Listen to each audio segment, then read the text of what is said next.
take from you on a similar situation from a coaching standpoint as we leave the SEC and go to the ACC. And, of course, that would be one Willie Taggart. And what Willie Taggart does not have that Jeremy Pruitt was able to at least show us last year was Jeremy Pruitt at least prepared his team for those Auburn and Kentucky games and beat two very quality teams. Willie Taggart doesn't have any of those wins on his resume in Tallahassee after 14 games. And boy, he is he can thank and maybe send a Christmas card to the Louisiana Monroe kicker for missing that extra point, because my goodness, that would have been about the bottom of the barrel. It really would have. And as you can imagine, the fans down here in Tallahassee is 2.5 hours away from us, so we cover them on a regular basis. The best news for Florida State is that Jim Leavitt now is on the staff. Now, Jim Leavitt, who obviously was a coach at South Florida, and then he was a coach for a year with Willie Taggart, had been out of football for a while before he was brought on the staff now as an analyst. Now, again, he'll be limited in what he can do, but make no mistake, he's going to have a lot of influence on this defense. And I really wonder, Mark, if he is there to be the next defensive coordinator, maybe even by the end of the year, because right now Florida State is on pace to set records, and we're not talking about good records, we're talking about terrible records for defense, and that's one thing that they're struggling with most of all. Now, look, they've got some talent on defense. I mean, Marvin Wilson, for instance, on the defensive line, frankly, is very good, but they have not been able to put this together. They go to Virginia this week. They've got to try to corral Bryce Perkins, who's one of the better dual-threat quarterbacks anywhere, and that's going to be a challenge. Now, we looked this up this week. Taggart's buyout is $17 million.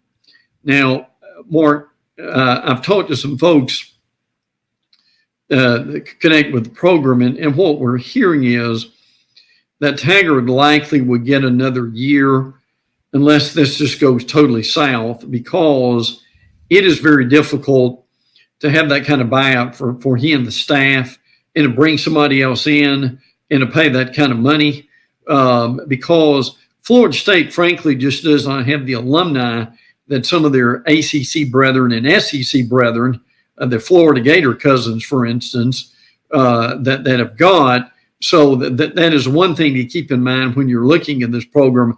But they've got to have some improvement somewhere. I'm not sure it's not going to help them, Mark, just to get out of Tallahassee and get to Virginia. Sometimes you just play better on the road than you do at home. The way they are struggling at this point.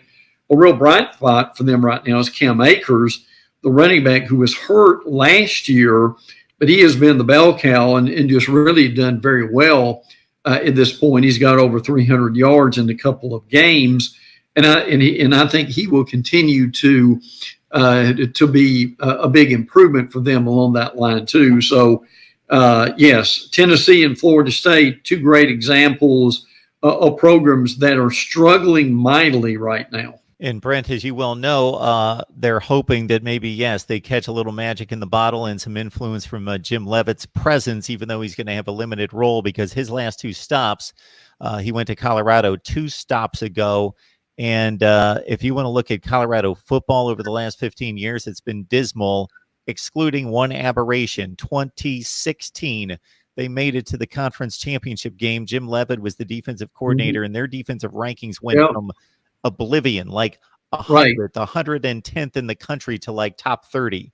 Right. He goes to Oregon, experiences and is the catalyst for the same type turnaround in the defensive metrics that was pretty incredible before he and Mario Cristobal didn't necessarily see eye to eye out there at Oregon.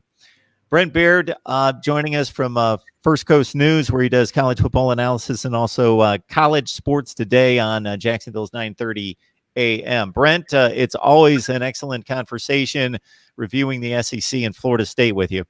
Well, always, Mark. I enjoy it tremendously, and we look forward to being at the Florida-Tennessee game next week, and we'll be spread out with some games too. We're hoping, Mark, for a break in this heat. our viewers can appreciate that greatly, how that has affected a lot of games and affected fans. Unfortunately, the fans aren't used to this heat, Mark, like the players and the coaches are. So hopefully some cold fronts coming through soon would help us a lot. But you can still learn a lot about college football in the month of September with some teams, certainly the ones that we've talked about. But always a pleasure to join you. Looking forward to the games this weekend. And I like these Friday night games too that are going on. Wish we had more Thursday night games to go against the NFL and some of those. You and me, absolutely. And look, for the sake of going on a rant here, the NFL games on Thursday night are a lot of just absolutely dog games, and a lot of people, Mark, would like to have an alternative to turn off the NFL game and go to a college game. So the college powers to be really need to rethink this Thursday night schedule and not surrender with a white flag totally and not having any games. So I'm hoping that next year that they're going to beef up that schedule because it would be a great chance for exposure with a lot of teams, not just on Friday night, but to get back on Thursday night. I also think that and I'm just guessing here, I would love to know the numbers for my own viewing audience. I would guess about half of them don't care about the NFL. The other half love football regardless. About the other half don't care. And the other thing is that you've got a window there that maybe the Pac-12 or a good Mountain West game could jump in late during a dog NFL game at like a 10 o'clock start and grab a lot of viewers that want to continue to watch football. All right, Brent, we appreciate you stopping by, sir.